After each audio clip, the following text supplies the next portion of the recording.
Revise P S സിയുടെ പുതിയൊരു ക്ലാസ്സിലേക്ക് എല്ലാവർക്കും സ്വാഗതം. നമ്മളിന്ന് 2013-14 സമയങ്ങളിലെ കോട്ടയം ജില്ലയിൽ നടന്ന LDC പരീക്ഷയുടെ ഏതാനും ചില ചോദ്യങ്ങളും അവയോട് ബന്ധപ്പെട്ട ചില കണക്റ്റഡ് ഫാക്റ്റുകളുമാണ് ചർച്ച ചെയ്യാൻ പോകുന്നത്. അപ്പോൾ മുൻകാല ചോദ്യങ്ങൾ പഠിക്കുന്ന സമയത്ത് ഒരുപാട് ഗുണങ്ങൾ PSC പഠിക്കുന്ന ആളുകൾ എന്നുള്ള നിലയ്ക്ക് നമുക്ക് കിട്ടുന്നുണ്ട്. അത് എങ്ങനെയൊക്കെയാണ് എന്നുള്ളത് നമ്മൾ മുൻപ് ഒരു വീഡിയോയിൽ പറഞ്ഞിട്ടുണ്ട്. അപ്പോൾ അതിൻ്റെ പ്രാധാന്യം എന്താണെന്ന് വെച്ച് കഴിഞ്ഞാൽ, സാധാരണ ഒരാൾ പഠിച്ചുകൊണ്ടിരിക്കുന്ന സമയത്ത് അദ്ദേഹത്തിന് വ്യക്തമായൊരു ധാരണയോ അല്ലെങ്കിൽ വ്യക്തമായൊരു സ്റ്റഡി പ്ലാനോ അങ്ങനെയുള്ള കാര്യങ്ങളൊന്നും ഇല്ലാത്ത സമയത്ത് ഈ പറയുന്ന മുൻകാല ചോദ്യങ്ങൾ നമ്മൾ ചെയ്തു നോക്കുന്ന സമയത്ത് എങ്ങനെയാണ് അവിടെ ക്വസ്റ്റ്യൻ ഫ്രെയിം ചെയ്തിട്ടുള്ളത്, അല്ലെങ്കിൽ ഏത് തരത്തിലുള്ള ചോദ്യമാണ് അവിടെ ചോദിച്ചിട്ടുള്ളത്, അല്ലെങ്കിൽ ഒരു ഉദ്ദേശിച്ച സബ്ജക്റ്റിൽ നിന്ന് ഏത് രീതിയിലാണ് അവിടെ ചോദ്യം വന്നിട്ടുള്ളത് എന്നിങ്ങനെയുള്ള കാര്യങ്ങളെല്ലാം ഇതുപോലെ പ്രീവിയസ് ക്വസ്റ്റ്യൻസ് നോക്കുന്ന സമയത്ത് നമുക്ക് കാണാൻ സാധിക്കും, മനസ്സിലാക്കാൻ സാധിക്കും. അപ്പോൾ അത്തരത്തിൽ തുടക്കക്കാർക്ക് വേണ്ടി അല്ലെങ്കിൽ പ്രാക്ടീസ് ചെയ്യുന്ന റിവൈസ് ചെയ്യുന്ന ആളുകൾക്കെല്ലാം വേണ്ടി നമ്മൾ എന്ത് ചെയ്യുന്നുണ്ട്, വളരെ ചെറിയൊരു ക്ലാസ്, ഒരു 5-10 ക്വസ്റ്റ്യൻസ് നമുക്ക് എന്ത് ചെയ്യാം, സമയത്തിനനുസരിച്ച് ഡിസ്കസ് ചെയ്തു പോവാം. അപ്പോൾ ഞാൻ നേരത്തെ സൂചിപ്പിച്ച പോലെ ഇവിടെ 2014 കോട്ടയം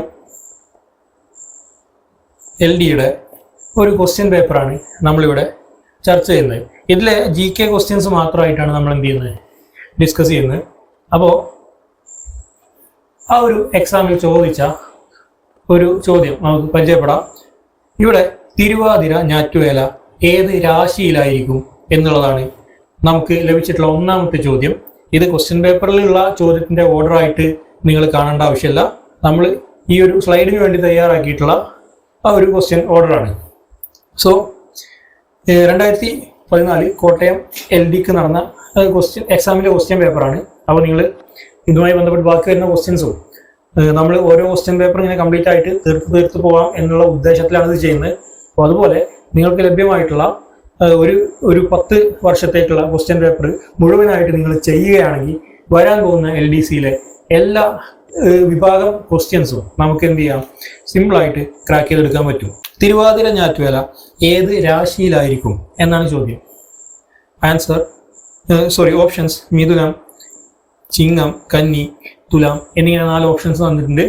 അപ്പോൾ ഇത്തരം ക്വസ്റ്റ്യൻസ് ഒരുപാട് പേർക്ക് ചിലപ്പോൾ പ്രീവിയസ് ക്വസ്റ്റ്യൻസ് നോക്കുന്ന ആളുകൾക്ക് വളരെ പെട്ടെന്ന് ആൻസർ കിട്ടാനുള്ള സാധ്യതയുണ്ട്. അപ്പോൾ ഇവിടെ ആൻസർ എന്ന് പറയുന്നത് മിഥുനം, ഓപ്ഷൻ A മിഥുനമാണ് തിരുവാതിര ഞാറ്റുവേലയുടെ രാശി എന്ന് പറയുന്നത്. ആൻസറുമായി ബന്ധപ്പെട്ട ചെറിയ ചില കാര്യങ്ങൾ നമുക്ക് എന്ത് ചെയ്യാം, ഇവിടെ കാണാൻ പറ്റും. ആൻസർ മിഥുനം എന്ന് പറയുന്ന രാശി. സോ ഇതുമായി ബന്ധപ്പെട്ട അനുബന്ധ വിവരങ്ങളിൽ ആദ്യമായിട്ട് തന്നെ കേരളത്തിൽ കർഷക ദിനമായി ആചരിക്കുന്ന ദിവസം ചിങ്ങം 1 എന്ന് തന്നിട്ടുണ്ട്. സോ കേരളത്തിൽ ശ്രദ്ധിക്കുക, ആ ഒരു ക്വസ്റ്റ്യൻ നമ്മൾ നോക്കിക്കഴിയുമ്പോൾ മനസ്സിലാവും. ഇവിടെ ചോദിച്ചത് കേരളത്തിൽ എന്നെടുത്ത് പറഞ്ഞതുകൊണ്ട് തന്നെ ചിങ്ങം 1, അതുപോലെ ദേശീയ കർഷക ദിനം എന്നുള്ള അടുത്ത പോയിന്റ് മനസ്സിലാക്കുക. ഡിസംബർ 23 നമ്മൾ ദേശീയ കർഷക ദിനമായി ആചരിക്കുന്നത്. ഈ ഒരു ഡിസംബർ 23 ദേശീയ കർഷക ദിനമായി ആചരിക്കുന്നതിന് ഉള്ള പ്രധാന കാരണം എന്ന് പറയുന്നത് നമ്മുടെ മുൻ മുഖ്യമന്ത്രി, 5ാമത്തെ മുഖ്യമന്ത്രിയായ ചരൺ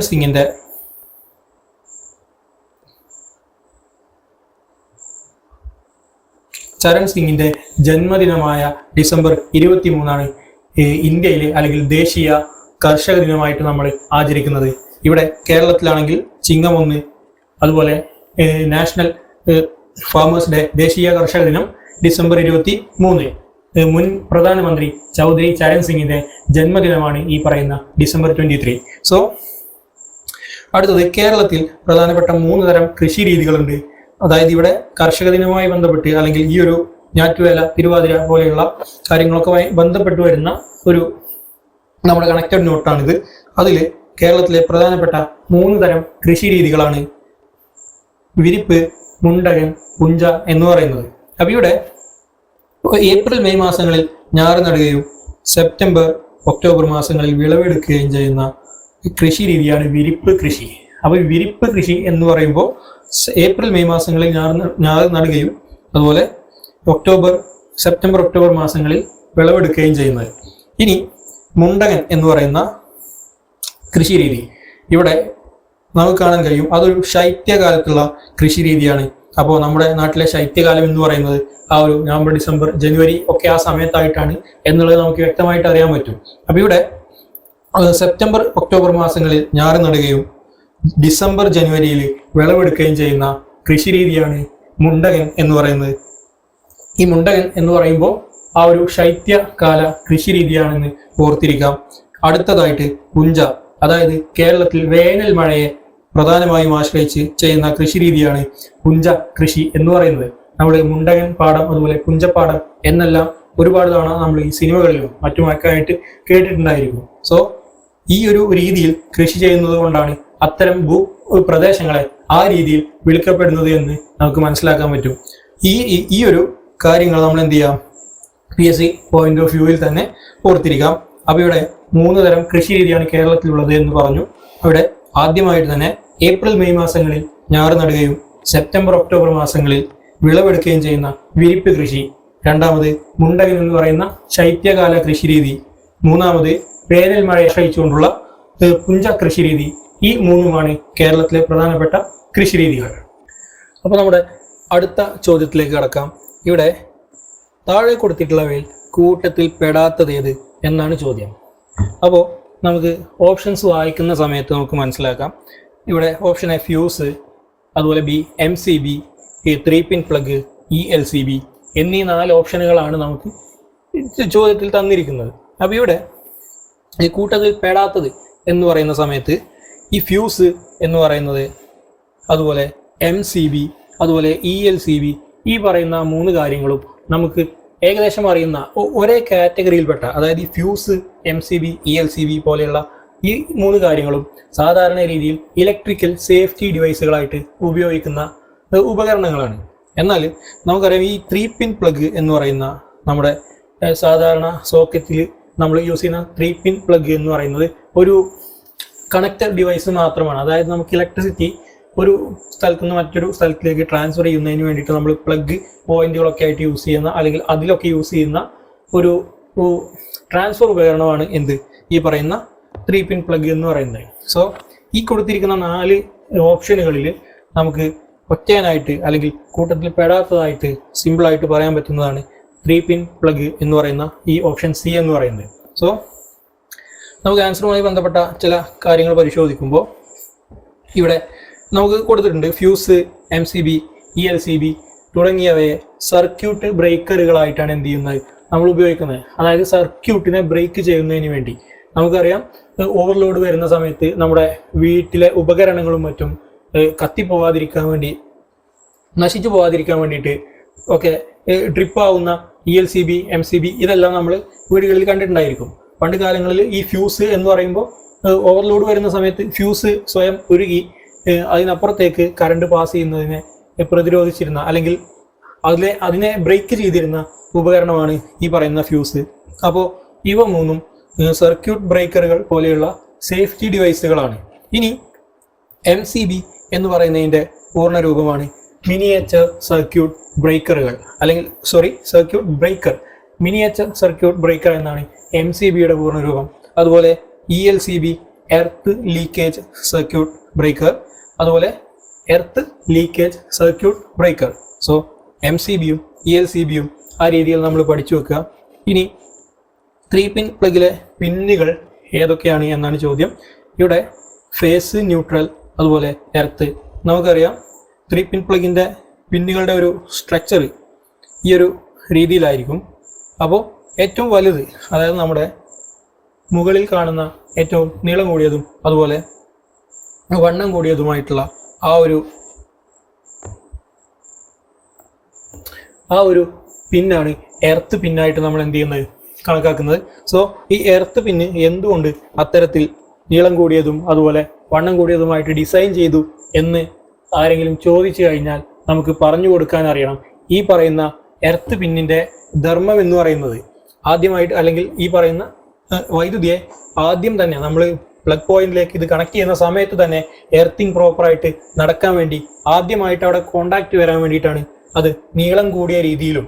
ഇനി ഈ എർത്തിങ് നടക്കുന്നത് വളരെ സ്മൂത്ത് ആയിട്ട് അല്ലെങ്കിൽ ആ ഒരു ഫാസ്റ്റ് ആയിട്ടും അതിൽ പ്രതിരോധങ്ങളൊന്നും ഇല്ലാതെ അല്ലെങ്കിൽ പ്രതിരോധം കുറഞ്ഞുകൊണ്ട് വളരെ വേഗത്തിൽ അതിലൂടെ കറണ്ട് പാസ് ചെയ്യുന്നതിന് വേണ്ടിയാണ് അതിൻ്റെ ഏരിയ അല്ലെങ്കിൽ വണ്ണം കൂട്ടിയിട്ടിരിക്കുന്നത് അല്ലെങ്കിൽ തിക്നെസ് കൂട്ടിയിട്ടിരിക്കുന്നത്.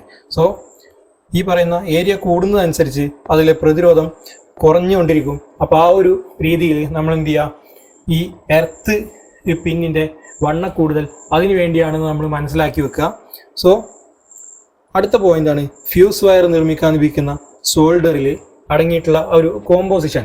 ഇവിടെ നമുക്കറിയാം ഫ്യൂസ് വയർ എന്ന് പറയുന്നത് ടിന്നും അതുപോലെ ലെഡും ചേർന്ന ഒരു മിക്സ്ചറാണെന്ന് നമുക്കറിയാം, ഒരു അലോയ് ടൈപ്പ് മിക്സ്ചറാണെന്ന് നമുക്കറിയാം. അവിടെ 70% ലെഡും അതുപോലെ 30% ടിന്നുമാണ് അടങ്ങിയിട്ടുള്ളത്. സോ ലെഡും ടിന്നും എന്ന് ചോദിച്ചു കഴിഞ്ഞാൽ 70-30, അതുപോലെ ടിന്നും ലെഡും എന്നുള്ള രീതിയിൽ ചോദിച്ചു കഴിഞ്ഞാൽ നമുക്ക് 30-70 എന്ന അർത്ഥത്തിൽ അത് ആൻസർ ചെയ്യാൻ നമുക്ക് പറ്റണം. സോ ഫ്യൂസ് വയർ നിർമ്മിക്കാൻ ഉപയോഗിക്കുന്ന സോൾഡറിൻ്റെ കോമ്പോസിഷനാണ് ക്വസ്റ്റ്യൻ എങ്കിൽ 70-30, അതായത് ലെഡും ടിന്നും എന്ന് പറയുമ്പോൾ 70-30, അതുപോലെ ടിൻ ലെഡ് എന്നുള്ള രീതിയിൽ ചോദിച്ചു കഴിഞ്ഞാൽ 30-70. എന്തായാലും കൃത്യമായ അളവ് നമ്മൾ എന്ത് ചെയ്യുക, ഓർത്തിരിക്കുക, പഠിച്ചിരിക്കുക. സോ മൂന്നാമത്തെ ചോദ്യത്തിലേക്ക് നമുക്ക് കടക്കാം. ഇവിടെ കമ്പ്യൂട്ടറിൻ്റെ തലച്ചോറ് എന്ന് വിളിക്കുന്ന ഏത് ഉപകരണത്തിൻ്റെ ധർമ്മം നിറവേറ്റുന്നവയാണ് IC ചിപ്പുകൾ എന്നാണ് ചോദ്യം. അതായത് കമ്പ്യൂട്ടറിൻ്റെ തലച്ചോറ് എന്ന് വിളിക്കാവുന്ന ഏത് ഉപകരണത്തിൻ്റെ ധർമ്മം നിറവേറ്റുന്നവയാണ് IC ചിപ്പുകൾ. സിമ്പിളായിട്ട് ചോദിച്ചു കഴിഞ്ഞാൽ IC ചിപ്പുകൾ എന്തായിട്ടാണ് നമ്മൾ കമ്പ്യൂട്ടറിൽ യൂസ് ചെയ്യുന്നത് എന്നാണ്. അപ്പോൾ ഇവിടെ ഓപ്ഷൻ എന്ന് പറയുന്നത് റെസിസ്റ്റർ, അതുപോലെ B capacitor, C processor, D transistor. ഈ 4 ഓപ്ഷൻസും നമുക്ക് തന്നിട്ടുണ്ട്. അവിടെ നമുക്ക് ഈ ഒരു റെസിസ്റ്റർ എന്ന് പറയുന്ന ഓപ്ഷൻ ആദ്യമേ ഒഴിവാക്കാൻ സാധിക്കും. കാരണം ഈ പറയുന്ന IC ചിപ്പുകളെ നമ്മൾ റെസിസ്റ്ററായിട്ട് യൂസ് ചെയ്യാറില്ല. അപ്പോൾ ഈ IC ചിപ്പുകൾ എന്ന് പറയുമ്പോൾ ഇൻ്റഗ്രേറ്റഡ് സർക്യൂട്ട് ചിപ്പുകൾ, ഇതിനെ നമ്മൾ യൂസ് ചെയ്യുന്നത് പ്രോസസ്സർ ആയിട്ടാണ്, അല്ലെങ്കിൽ ഈ പ്രോസസ്സിംഗ് യൂണിറ്റുകളിലാണ് ഈ പറയുന്ന IC ചിപ്പുകൾ നമ്മൾ കമ്പ്യൂട്ടറിനകത്ത് അല്ലെങ്കിൽ കമ്പ്യൂട്ടറിൻ്റെ CPU-വിനകത്ത് യൂസ് ചെയ്യുന്നത്. അപ്പോൾ ഇവിടെ നമുക്ക് അതിനെ കൂടുതലായി അതുമായി ബന്ധപ്പെട്ട പോയിന്റ്സ് നമ്മൾ നോക്കുന്ന സമയത്ത് കമ്പ്യൂട്ടറിൻ്റെ ഏറ്റവും പ്രധാന ഭാഗമാണ് ആര്, ഈ CPU എന്നറിയപ്പെടുന്ന സെൻട്രൽ പ്രോസസ്സിംഗ് യൂണിറ്റ്. സോ CPU-ൻ്റെ ഫുൾ ഫോമാണ് സെൻട്രൽ പ്രോസസ്സിംഗ് യൂണിറ്റ്. ഇനി കമ്പ്യൂട്ടറിൻ്റെ തലച്ചോറ്, ബ്രെയിൻ ഓഫ് കമ്പ്യൂട്ടർ എന്നറിയപ്പെടുന്ന ഭാഗമാണ് ഈ CPU. ഇനി CPU-വിലുള്ള പ്രധാനപ്പെട്ട 3 ഭാഗങ്ങളാണ് അരിത്മെറ്റിക് ലോജിക് യൂണിറ്റ് എന്നറിയപ്പെടുന്ന ALU, അതുപോലെ കൺട്രോൾ യൂണിറ്റ്, മെമ്മറി യൂണിറ്റ്. അപ്പോൾ CPU-വിലുള്ള പ്രധാന ഭാഗങ്ങളാണ് 3 പ്രധാന ഭാഗങ്ങളാണ് ALU, അതുപോലെ control unit, memory unit. ALU എന്ന് പറഞ്ഞു കഴിഞ്ഞാൽ arithmetic and logic unit. ALU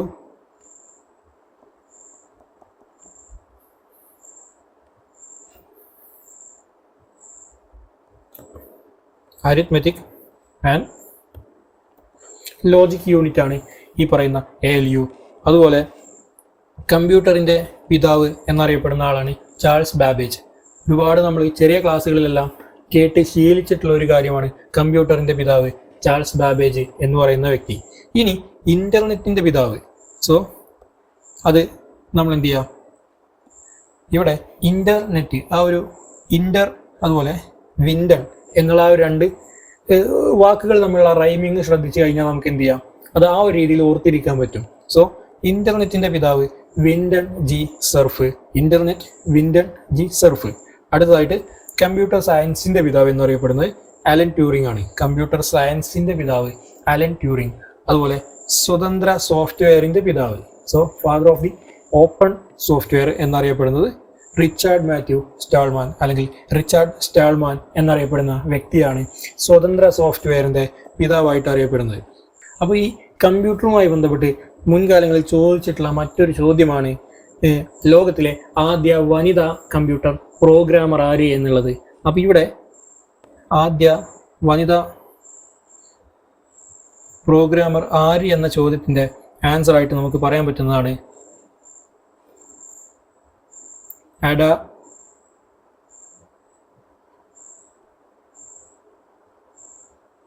Lovelace എന്ന് പറയുന്ന വ്യക്തി. അതായത് അഡ ലവ്ലേസ് ആണ് ലോകത്തിലെ ആദ്യ വനിതാ കമ്പ്യൂട്ടർ പ്രോഗ്രാമർ എന്നറിയപ്പെടുന്നത്. സോ ഇത്രയും കാര്യങ്ങളാണ് നമ്മൾ ഈ ഒരു കമ്പ്യൂട്ടറുമായി അല്ലെങ്കിൽ IT റിലേറ്റഡ് ആയിട്ടുള്ള ഈ ഒരു ചോദ്യത്തിൽ നിന്നും മനസ്സിലാക്കിയ കുറച്ച് കാര്യങ്ങൾ. ഇവിടെ ഈ പറയുന്ന ബ്രെയിൻ ഓഫ് കമ്പ്യൂട്ടർ, അതുപോലെ ഈ ഏറ്റവും പ്രധാനപ്പെട്ട ഭാഗം സെൻട്രൽ പ്രോസസ്സിംഗ് യൂണിറ്റ്, ഇതൊന്നും നമ്മൾക്ക് അത്ര വലിയൊരു കാര്യമായിട്ട് തോന്നിയില്ലെങ്കിലും ബാക്കി വരുന്ന ഈ പറയുന്ന 3 ഭാഗങ്ങൾ, അതുപോലെ കമ്പ്യൂട്ടറിൻ്റെ പിതാവ്, സ്വതന്ത്ര സോഫ്റ്റ്വെയറിൻ്റെ പിതാവ് ഈ പറയുന്ന അഡ ലവ്ലേസ്, ആദ്യത്തെ വനിതാ കമ്പ്യൂട്ടർ പ്രോഗ്രാമർ, ഇതെല്ലാം നമ്മൾ എന്ത് ചെയ്യുക, കുറച്ചും കൂടെ സീരിയസ് ആയിട്ട് അല്ലെങ്കിൽ വൃത്തിയായിട്ട് ഓർത്തിരിക്കുക. അപ്പോൾ ഇനി നമ്മൾ അടുത്ത ക്വസ്റ്റ്യനിലേക്ക് പോകുമ്പോൾ വീണ്ടും മുൻപ് കണ്ട പോലെ ഒരു ചോദ്യമാണ് താഴെ കൊടുത്തിട്ടുള്ളവയിൽ കൂട്ടത്തിൽ പെടാത്തത് ഏത് എന്നുള്ളതാണ്. സോ ഇതുപോലെ ഇപ്പോഴത്തെ ഒരു സിറ്റുവേഷൻ അല്ലെങ്കിൽ ഇപ്പോഴത്തെ ഒരു രീതിയിൽ ഒരുപാട് ക്വസ്റ്റ്യൻസ് ഈ കൂട്ടത്തിൽ പെട്ടത് ഏത്, പെടാത്തത് ഏത് എന്നൊക്കെ പറഞ്ഞ് ഒന്നിൽ കൂടുതൽ ഓപ്ഷൻസ് ഒക്കെ തന്ന് ഒന്ന് മാത്രം A, B അതുപോലെ ABC 4 എന്നൊക്കെ പറഞ്ഞുള്ള ആൻസറുകൾ ഇപ്പോഴത്തെ എക്സാമുകൾ നമ്മൾ സ്ഥിരമായിട്ട് കാണാറുണ്ട്. അപ്പോൾ പഴയ ക്വസ്റ്റ്യൻ പാടെ ഒഴിവാക്കാതെ അതുമായി ബന്ധപ്പെടുത്തി അല്ലെങ്കിൽ ആ ഒരു ക്വസ്റ്റ്യൻ കൂടെ ഉൾപ്പെടുത്തി ഭാവിയിലെ ക്വസ്റ്റ്യൻ എങ്ങനെ വരും എന്ന് മുന്നിൽ കണ്ടുകൊണ്ട് രണ്ടിനെയും കൂടെ നമുക്ക് ലിങ്ക് ചെയ്ത് പഠിക്കാൻ പറ്റി കഴിഞ്ഞാൽ സിമ്പിളായിട്ട് നമുക്ക് എന്ത് ചെയ്യാൻ പറ്റും, ഭാവിയിൽ വരുന്ന PSC എക്സാമുകൾ ക്രാക്ക് ചെയ്യാൻ പറ്റുമെന്നുള്ള കാര്യത്തിൽ യാതൊരു സംശയവും വേണ്ട. സോ ഇവിടെ താഴെ കൊടുത്തിട്ടുള്ളവയിൽ കൂട്ടത്തിൽ പെടാത്ത കാര്യം അല്ലെങ്കിൽ പെടാത്ത ഒരു നിയമം, ഇവിടെ 4 നിയമങ്ങളെ കുറിച്ചാണ് ക്വസ്റ്റ്യൻ. അതിൽ ഫസ്റ്റ് ഓപ്ഷൻ A ബോയിൽ നിയമം, ജൂൾ നിയമം, ചാൾസ് നിയമം, അവഗാഡ്രോ നിയമം. ഇതാണ് നമുക്ക് തന്നിട്ടുള്ള 4 ഓപ്ഷൻസ്. അപ്പോൾ ഇവിടെ നമ്മൾ വായിച്ച് നോക്കുന്ന സമയത്ത് തന്നെ ക്ലിയർ ആയിട്ടുള്ള ഒരു ഐഡിയ നമുക്ക് കിട്ടും. ഈ ഒരു ക്വസ്റ്റ്യനിൽ ബോയിൽ നിയമം എന്ന് പറയുന്നത്, അതുപോലെ ചാൾസ് നിയമം, അതുപോലെ അവഗാഡ്രോ നിയമം, ഇത് 3 നമ്മൾ ഒരൊറ്റ ചാപ്റ്ററിൽ പഠിക്കുന്ന കാര്യമാണ്. അതായത് വാതക നിയമങ്ങൾ അല്ലെങ്കിൽ ഗ്യാസ് ലോസ് എന്ന് പറയുന്ന ആ ഒരൊറ്റ ചാപ്റ്ററിൽ തന്നെ നമുക്ക് ഈ 3 കാര്യങ്ങൾ എന്ത് ചെയ്യാൻ കഴിയും, ഒരുപോലെ കാണാൻ കഴിയും. എന്നാൽ ഇതുമായി യാതൊരു ബന്ധവുമില്ലാത്ത അല്ലെങ്കിൽ മറ്റൊരു ഫിസിക്സിൽ നിന്നൊക്കെ നമ്മൾ സാധാരണ പഠിക്കുന്ന ഒരു കാര്യമാണിത്. ഈ പറയുന്ന ജൂൾ നിയമം അല്ലെങ്കിൽ ജൂൾ ലോ എന്ന് പറയുന്ന H=I²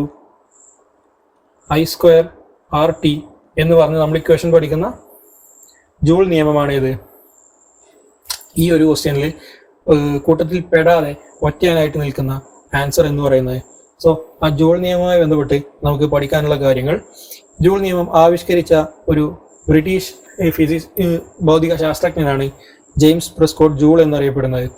ബാക്കി മറ്റുള്ളവ വാതക നിയമങ്ങളാണ് എന്നിവിടെ പറഞ്ഞിട്ടുണ്ട്. ഇനി ഈ ഊർജത്തിൻ്റെ SI യൂണിറ്റ് എന്നറിയപ്പെടുന്നത് ജൂളാണ്. സോ ഊർജത്തിൻ്റെ SI യൂണിറ്റ് ആയിട്ട് പറയുന്നത് ജൂളാണ്. ഇനി CGS യൂണിറ്റ് ആണെങ്കിൽ അത് എർഗ് ആണ്. സോ ഊർജം, എനർജിയുടെ SI യൂണിറ്റ് ഈ ജൂൾ എന്നറിയപ്പെടുമ്പോൾ ആ എനർജിയുടെ CGS യൂണിറ്റിനെ എർഗ് എന്നാണ് വിശേഷിപ്പിക്കുന്നത്. സോ ഇത് 2 യൂണിറ്റുകളായിട്ട് നമുക്ക് കാണാം. ഇനി നമുക്ക് ക്വസ്റ്റ്യനിൽ തന്നിട്ടുള്ള ആ ഒരു 3 നിയമങ്ങളെ കുറിച്ച് പറയുമ്പോൾ, ഈ ബോയിൽ ലോ നമ്മൾ ചെറിയ ക്ലാസ്സുകളൊക്കെ പഠിച്ചിട്ടുണ്ട്. ബോയിൽ നിയമം അല്ലെ, VP ബോയിൽ എന്ന് പറഞ്ഞാണ് നമ്മൾ പഠിച്ചിട്ടുള്ളത്. അതായത് ഒരു ഒരു ഗ്യാസിന്റെ വ്യാപ്തവും അതിൽ അനുഭവപ്പെടുന്ന പ്രഷറും മർദ്ദവും, വ്യാപ്തവും മർദ്ദവും തമ്മിലുള്ള അംശബന്ധം അനുപാതം വെച്ച് അല്ലെങ്കിൽ അതിന്റെ ബന്ധം വെച്ച് പറയുന്ന ഒരു വാതക നിയമമാണ് ബോയിൽ നിയമം. അതായത് ഒരു ഗ്യാസിൽ നമ്മൾ എക്സേർട്ട് ചെയ്യുന്ന പ്രഷർ കൂടുതലാണെങ്കിൽ അതിന്റെ വോളിയം കുറഞ്ഞു വരും, അതുപോലെ പ്രഷർ കുറവാണെങ്കിൽ വോളിയം കൂടുതലായിട്ട് വരും എന്ന് പറയുന്ന ഒരു നിയമമാണ് ബോയിൽ നിയമം. ഇനി അതുപോലെ തന്നെ ചാൾസ് നിയമം എന്ന് പറയുന്നത് അവിടെ വോളിയവും അതുപോലെ ടെമ്പറേച്ചറും തമ്മിലുള്ള ഒരു റിലേഷൻ പറയുന്ന നിയമമാണ് ചാൾസ് നിയമം. അപ്പോൾ ഈ 3 നിയമങ്ങളും നമുക്കൊരു ഇക്വേഷൻ രീതിയിൽ എഴുതുമ്പോൾ ഇവിടെ ബോയിൽ നിയമം വോളിയം പ്രൊപ്പോർഷണൽ ടു 1/P അല്ലെങ്കിൽ volume is inversely proportional to pressure ആണ്. അതുപോലെ ഇനി ചാൾസ് നിയമം നമ്മൾ പറയുമ്പോൾ ഒരു മിശ്രിതവാതകത്തിന്റെ വ്യാപ്തം എന്ന് പറയുന്നത് അതിൻ്റെ താപനിലയ്ക്ക്, ടെമ്പറേച്ചറിന് നേരനുപാതത്തിലായിരിക്കും. അല്ലെങ്കിൽ അതിൻ്റെ ടെമ്പറേച്ചർ കൂടുകയാണെങ്കിൽ വോളിയവും കൂടും എന്നുള്ള രീതിയിലുള്ള റിലേഷനാണ് ഇത് ചാൾസ് നിയമത്തിൽ നമുക്ക് പഠിക്കാനുള്ളത്. So volume is directly proportional to temperature. അപ്പോൾ ഇത് മറക്കാതിരിക്കാൻ നമുക്ക് എന്ത് ചെയ്യാം, വി പി ബോയിൽ എന്നും വി ടി ചാൾസ് എന്നും കൂടെ ഓർത്തിരിക്കാം. ഇനി മൂന്നാമത് അവഗാഡ്രോ നിയമം എന്നറിയപ്പെടുന്ന ഈ ഗ്യാസ് നിയമം സൂചിപ്പിക്കുന്നത് volume proportional to number of moles എന്നുള്ള രീതിയിൽ, അതായത് ആ വാതകത്തിൽ അടങ്ങിയിട്ടുള്ള മോളുകളുടെ എണ്ണത്തിന് ആനുപാതികമായിട്ടായിരിക്കും വോളിയം എന്ന് പറയുന്നത്. സോ ഈ രീതിയിലാണ് 3 ഗ്യാസ് നിയമങ്ങളും തമ്മിലുള്ള റിലേഷൻ, ആ ഒരു ഗ്യാസ് നിയമത്തിന്റെ റിലേഷൻ നമുക്ക് ലഭിക്കുന്നത്. അപ്പൊ നമ്മൾ അടുത്ത ക്വസ്റ്റ്യൻ നോക്കുന്ന സമയത്ത് ഇവിടെ ബയോളജിയിൽ നിന്നുള്ള ഒരു ചോദ്യമാണ്. അതായത് എല്ലാ ഗ്രൂപ്പുകളിൽ നിന്നും രക്തം സ്വീകരിക്കാൻ പറ്റുന്ന രക്തഗ്രൂപ്പ് ഏത് എന്നാണ് ചോദ്യം. ഇവിടെ ഓപ്ഷൻ എ നൽകിയിട്ടുണ്ട്, അതുപോലെ ബി നൽകിയിട്ടുണ്ട്, എ ബി ഒ, ഈ പറയുന്ന 4 ഗ്രൂപ്പുകളും നമുക്ക് നൽകിയിട്ടുണ്ട്. ഇവിടെ എല്ലാ ഗ്രൂപ്പുകളിൽ നിന്നും രക്തം സ്വീകരിക്കാൻ പറ്റുന്ന, അതായത് രക്തം വാങ്ങാൻ പറ്റുന്ന രക്തഗ്രൂപ്പ് ഏത് എന്നാണ് ചോദ്യം. സോ നമുക്കറിയാം എ ബി എന്ന് പറയുന്ന ഗ്രൂപ്പിനെ നമ്മൾ ഒരു പേര് വിളിക്കാറുണ്ട്, സാർവത്രിക സ്വീകർത്താവ് എന്ന് നമ്മൾ വിളിക്കാറുണ്ട്. സോ യൂണിവേഴ്സൽ റെസിപ്പിയന്റ് എന്ന് വിളിക്കപ്പെടുന്ന രക്തഗ്രൂപ്പാണ് എ ബി ഗ്രൂപ്പ്. അതുപോലെ യൂണിവേഴ്സൽ ഡോണർ എന്ന് വിളിക്കുന്ന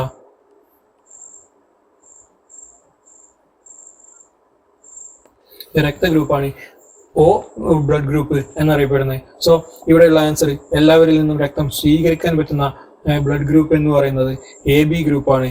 അതിനെ യൂണിവേഴ്സൽ റെസിപ്പിയന്റ് അല്ലെങ്കിൽ സാർവത്രിക സ്വീകർത്താവ് എന്ന് വിളിക്കാറുണ്ട്. ഇനി ബ്ലഡ് ഗ്രൂപ്പുകളുമായി ബന്ധപ്പെട്ട് ചില കാര്യങ്ങൾ.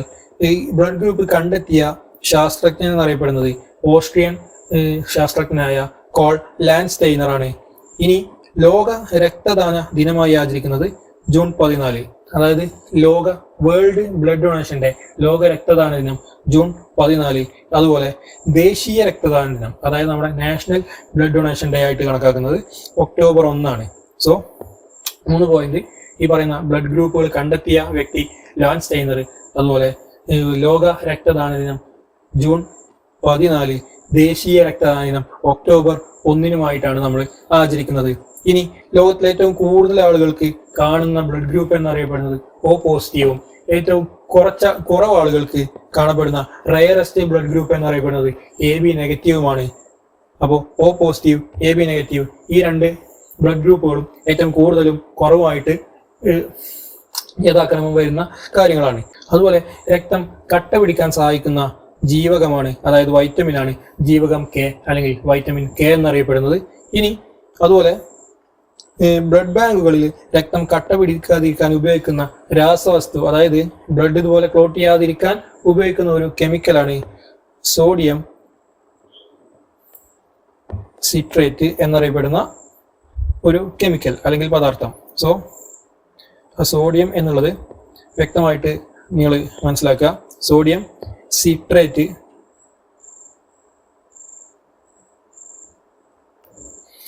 അപ്പോൾ ഇത്തരത്തിൽ ബ്ലഡ് ബാങ്കുകളിൽ രക്തം കട്ട പിടിക്കാതിരിക്കാൻ ആഡ് ചെയ്യുന്ന അല്ലെങ്കിൽ സഹായിക്കുന്ന പദാർത്ഥമാണ്, കെമിക്കൽ പദാർത്ഥമാണ് ഇത് സോഡിയം സിട്രേറ്റ് എന്നറിയപ്പെടുന്ന രാസവസ്തു. സോ ഈ ഒരു ബയോളജിയുമായി ബന്ധപ്പെട്ട് ബ്ലഡ് ഗ്രൂപ്പുമായി ബന്ധപ്പെട്ട് പറഞ്ഞ ക്വസ്റ്റ്യനുകളിലെ കാര്യം എന്ന് പറയുന്നത് ഈ രക്തഗ്രൂപ്പുകൾ കണ്ടെത്തിയ ശാസ്ത്രജ്ഞൻ ഓസ്ട്രിയൻ ശാസ്ത്രജ്ഞനാണ് കോൾ ലാൻഡ്സ്റ്റൈനർ. അതുപോലെ ലോക രക്തദാന ദിനമായി ആചരിക്കുന്ന ദിവസം ഈ ജൂൺ 14 ദേശീയ രക്തദാന ദിനം ഒക്ടോബർ 1. ഇനി ഏറ്റവും കൂടുതൽ ആളുകളിൽ കാണപ്പെടുന്ന ബ്ലഡ് ഗ്രൂപ്പ് ഒ പോസിറ്റീവും, കുറവ് ആളുകളിൽ എ ബി നെഗറ്റീവും. ഇനി രക്തം കട്ട പിടിക്കാതിരിക്കാൻ ശരീരത്തിൽ സഹായിക്കുന്ന വൈറ്റമിൻ എന്നറിയപ്പെടുന്നത് വൈറ്റമിൻ കെയും, അതുപോലെ ബ്ലഡ് ബാങ്കുകളിൽ രക്തം കട്ട പിടിക്കാതിരിക്കാൻ വേണ്ടിയിട്ട് ഉപയോഗിക്കുന്ന കെമിക്കൽ എന്നറിയപ്പെടുന്നത് സോഡിയം സിട്രേറ്റുമാണ് എന്ന് നമുക്ക് ഈ ഒരു ക്ലാസ്സിൽ നിന്ന് എന്ത് ചെയ്യാം, ഈ ഒരു കാര്യത്തിൽ നിന്ന് മനസ്സിലാക്കാൻ പറ്റും. സ്ലൈഡിൽ നിന്ന് നമുക്ക് കിട്ടുന്ന വിവരങ്ങളാണ്. ഒരു ക്വസ്റ്റ്യൻ കൂടെ നമുക്ക് ചെയ്യാം. ഇവിടെ 6 ലോക കാഴ്ച ദിനം എന്നാണ് ചോദ്യം. ഈ ഒരു ക്വസ്റ്റ്യനിൽ ലോക കാഴ്ച ദിനം എന്ന്. അപ്പൊ ഈ ഒരു ചോദ്യത്തിന് നമുക്കൊരു സ്പെസിഫിക് ആൻസർ നമുക്ക് പറയാൻ പറ്റില്ല. കാരണം ഇവിടെ ഈ ഒരു എക്സാം നടന്ന സമയത്ത് ഒക്ടോബർ 10 ഇതിന്റെ ആൻസർ കൊടുത്തിരുന്നത്. എന്നാൽ ഇവിടെ യഥാർത്ഥത്തിൽ ഇതൊരു സ്പെസിഫിക് ഡേറ്റ് അല്ല, പകരം ഈ ലോക കാഴ്ച ദിനം എന്ന് പറയുന്നത് ഒക്ടോബറിലെ ഒക്ടോബറിലെ രണ്ടാമത് വ്യാഴാഴ്ചയാണ് ലോക കാഴ്ച ദിനമായിട്ട് എന്ത് ചെയ്യുന്നത്, ആചരിക്കുന്നത്. അപ്പൊ ഈ പറയുന്ന ഒക്ടോബർ രണ്ടാമത്തെ വ്യാഴാഴ്ച നമ്മുടെ 2026 വരുന്നത് ഒക്ടോബർ 8 ഈ ഒരു ഡേറ്റ് വരുന്നത്. സോ ഇപ്പൊ 2026 നമ്മൾ ഈ ഒരു ചോദ്യം കാണുന്നതെങ്കിൽ ആ പറയുന്ന ആ വർഷത്തിൽ ഒക്ടോബർ 8 നമുക്ക് എന്ത് വരുന്നത്, ഒക്ടോബർ മാസത്തിലെ രണ്ടാമത്തെ വ്യാഴാഴ്ച ആയിട്ട് വരുന്നത്. അപ്പോൾ ലോക കാഴ്ച ദിനം ഈ രീതിയിലാണ് എന്ത് ചെയ്യുന്നത്, കണക്കാക്കുന്നത്. സോ ഇതുമായി ബന്ധപ്പെട്ട് ചില ദിനങ്ങൾ നമുക്ക് ഓർത്തിരിക്കാം. സെപ്റ്റംബർ 5 ദേശീയ അധ്യാപക ദിനം. എന്നാൽ അതേസമയം ഒക്ടോബർ 5 ലോക അധ്യാപക ദിനമായിട്ട് എന്ത് ചെയ്യുന്നുണ്ട്, ആചരിക്കുന്നുണ്ട്. സോ വേൾഡ് ടീച്ചേഴ്സ് ഡേ ആയിട്ട് ആചരിക്കുന്ന ദിവസമാണ് ഒക്ടോബർ 5. നമ്മളിവിടെ സെപ്റ്റംബർ 5 ദേശീയ അധ്യാപക ദിനം, അതുപോലെ ഒക്ടോബർ 5 ലോക അധ്യാപക ദിനം. ഇനി സെപ്റ്റംബർ 14 ദേശീയ ഹിന്ദി ദിനം, അതായത് ദേശീയ ഹിന്ദി ദിവസ്, നാഷണൽ ഹിന്ദി ഡേ ആയിട്ട് ആചരിക്കുന്ന ദിവസമാണ് സെപ്റ്റംബർ 14. ഇനി സെപ്റ്റംബർ 21 ലോക അൾഷിമേഴ്സ് ദിനം, ഒക്ടോബർ 16 ഭക്ഷ്യദിനം, 17 അന്തർദേശീയ ദാരിദ്ര്യ നിർമ്മാർജ്ജന ദിനം, അതായത് വേൾഡ് പോവർട്ടി ഇറാഡിക്കേഷൻ ഡേ ആയിട്ട് ആചരിക്കുന്നത്. ഇനി ഇവിടെ ഈ ഒരു 2 പോയിന്റുകൾ, അതായത് ഒക്ടോബർ 16 ഒക്ടോബർ 17, അതായത് ഈ ലോകത്തിലെ ജനങ്ങൾക്ക് ഭക്ഷണം കൊടുത്തുകൊണ്ട് ദാരിദ്ര്യത്തെ ഇല്ലാതാക്കിയെന്ന് ഓർത്തിരുന്നു കഴിഞ്ഞാൽ നമുക്ക് ഈ 2 ദിവസങ്ങളും ആലോചിച്ച് ഓർത്തിരിക്കാൻ പറ്റും. വളരെ സിമ്പിൾ ആയിട്ട് എന്ത് ചെയ്യാം, എക്സാമിന് വന്നു കഴിഞ്ഞാൽ ആൻസർ ചെയ്യാനും സാധിക്കും. ഇനി ഡിസംബർ 10 ലോക മനുഷ്യാവകാശ ദിനം. ഇത്രയും കാര്യങ്ങളാണ് നമ്മൾ എന്ത് ചെയ്തിട്ടുള്ളത്, ഈ ഒരു സ്ലൈഡിൽ കവർ ചെയ്തിട്ടുള്ളത്. അപ്പോൾ നമ്മൾ ഏകദേശം ഒരു 6ഓളം ചോദ്യങ്ങൾ ഇവിടെ എന്ത് ചെയ്തിട്ടുണ്ട്, കവർ ചെയ്തിട്ടുണ്ട്. ഈ 6 ചോദ്യങ്ങളിലും ഓരോ ചോദ്യത്തിനും ഒരു 7, 8 അല്ലെങ്കിൽ 10 ഫാക്ട് വരെയെങ്കിലും നമ്മൾ എന്ത് ചെയ്തിട്ടുണ്ട്, ഡിസ്കസ് ചെയ്തിട്ടുണ്ട്. അപ്പോൾ ഈ ഒരു 6 ചോദ്യത്തിൽ നിന്നും നമ്മൾ ഏകദേശം 60ഓളം അല്ലെങ്കിൽ 60ന് മുകളിലോ അല്ലെങ്കിൽ ഏകദേശം 80 ചോദ്യങ്ങൾ വരെയായിട്ട് എന്ത് ചെയ്തിട്ടുണ്ട്, ഇവിടെ ഡിസ്കസ് ചെയ്തിട്ടുണ്ടായിരിക്കും. അപ്പോൾ ഇതുപോലെ ഒരു വളരെ കുറഞ്ഞ കണ്ടന്റ് അല്ലെങ്കിൽ കുറഞ്ഞ ചോദ്യങ്ങളിൽ നിന്ന് നമുക്ക് എന്ത് ചെയ്യാം, ഇതുപോലെ അതുമായി കണക്റ്റഡ് ആയിട്ടുള്ള ഫാക്റ്റുകൾ ഒരുമിച്ച് പഠിച്ചു പോയി കഴിഞ്ഞാൽ ഈ പറയുന്ന എക്സാം ഹോളിൽ നമുക്ക് എന്ത് ചെയ്യാം, ഒരു ആൻസർ കാണുന്ന സമയത്ത് അല്ലെങ്കിൽ അതിനെ ചുറ്റിപ്പറ്റിയിട്ടുള്ള ഓപ്ഷനുകൾ കാണുന്ന സമയത്ത് അതിൻ്റെ വ്യക്തമായ ചോദ്യം എന്താണെന്ന് ആ സമയത്ത് നമുക്ക് ഓർത്തിരിക്കാൻ പറ്റും. അതുപോലെ നമ്മളോട് ചോദിച്ച ചോദ്യത്തിൻ്റെ ആൻസർ വ്യക്തമായിട്ട് ഏത് പിക്ക് ചെയ്യണം എന്നും നമുക്ക് എന്ത് ചെയ്യാം, ആ ഒരു കുറഞ്ഞ സമയം കൊണ്ട് നമുക്ക് ആലോചിച്ച് തീരുമാനമെടുത്ത് ആൻസർ റെഡിയാക്കാനുള്ള ഒരു കപ്പാസിറ്റി നമുക്ക് ഉണ്ടായി വരും എന്നുള്ളത് ഇത്തരത്തിൽ പ്രാക്ടീസ് ചെയ്യുന്നതുകൊണ്ടുള്ള ഗുണങ്ങളാണ്. സോ ഈ ഒരു രീതിയിൽ നമ്മൾ എന്ത് ചെയ്യാം, നമ്മുടെ പ്രാക്ടീസ് മുന്നോട്ട് കൊണ്ടുപോയി കഴിഞ്ഞാൽ മുൻപ് ഉള്ള ക്ലാസ്സുകളിൽ നമ്മൾ പറയുന്ന പോലെ തന്നെ അധികം വൈകാതെ തന്നെ വളരെ അടുത്ത ദിവസങ്ങളിൽ അല്ലെങ്കിൽ അടുത്ത മാസങ്ങളിലൊക്കെ ആയിട്ട് നടക്കുന്ന എക്സാമുകളിൽ നമുക്ക് എന്ത് ചെയ്യാൻ കഴിയും, കൂടുതലായിട്ട് മാർക്ക് സ്കോർ ചെയ്യാൻ കഴിയും എന്നുള്ളത് ഉറപ്പായ കാര്യമാണ്. സോ ആ രീതിക്ക് തന്നെ നമ്മൾ എന്ത് ചെയ്യുക, നമ്മുടെ പഠനം മുന്നോട്ട് കൊണ്ടുപോവുക. സോ അടുത്തൊരു ക്ലാസ്സിൽ മറ്റൊരു ടോപ്പിക്കുമായി അല്ലെങ്കിൽ നമ്മുടെ മുൻ ക്ലാസ്സുകളുടെ ബാലൻസ് ക്ലാസ്സുകളുമായിട്ട് വരുന്നവരേക്കും എല്ലാവർക്കും നന്ദി, നമസ്കാരം, താങ്ക് യു.